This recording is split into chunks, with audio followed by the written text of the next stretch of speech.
ശ്രീശാന്ത് എറിഞ്ഞ ഒരു കിടിലൻ യോർക്കർ ലെങ്ത് ധോണിക്കൊന്നും ചെയ്യാൻ പറ്റിയില്ല. ധോണിയുടെ കുറ്റി തെറിച്ചു. അതോടെ ആ ഒരു സെലിബ്രേഷനൊക്കെ അന്ന് ഓർക്കുന്നു. IPL പഞ്ചാബും ചെന്നൈയായിട്ടുള്ള ഒരു മത്സരത്തിൽ അത് കഴിഞ്ഞ് ധോണിക്കെതിരെ ശ്രീശാന്ത് ബോൾ ചെയ്തിട്ടില്ല.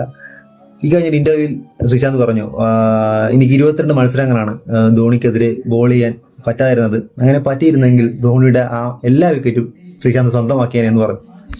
പക്ഷേ തമാശക്കാണ് പറഞ്ഞെങ്കിൽ ഓക്കെ, പക്ഷേ അത് കാര്യമായിട്ടാണ് പറഞ്ഞെങ്കിൽ അത് വെറും വ്യാമോഹം മാത്രമായിരിക്കും ആ സമയത്ത്.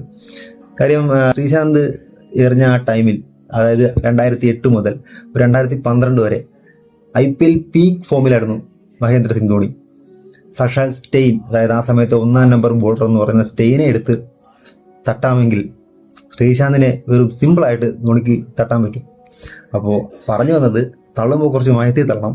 അദ്ദേഹം നമ്മുടെ അഭിമാന താരമൊക്കെ തന്നെയാണെങ്കിലും ചില സമയത്ത് ഇത്ര ഇതുപോലത്തെ തള്ളക്കളുണ്ട് നമുക്ക് കേട്ടിരിക്കാൻ രസമാണ്. പക്ഷെ അതൊരിക്കലും പ്രാബല്യത്തിൽ വരത്തില്ല. ആ സമയത്ത് ധോണിക്ക് വീണ്ടും അവസരം കിട്ടിയിരുന്നെങ്കിൽ ശ്രീശാന്തിന്റെ കരിയറിൽ കിട്ടിയ അടിയിൽ ഒരു അടിയായതിന് ധോണി കൊടുത്ത അടി. പക്ഷെ അവസരം കിട്ടിയില്ല. പക്ഷെ പറയാലോ അദ്ദേഹത്തിന്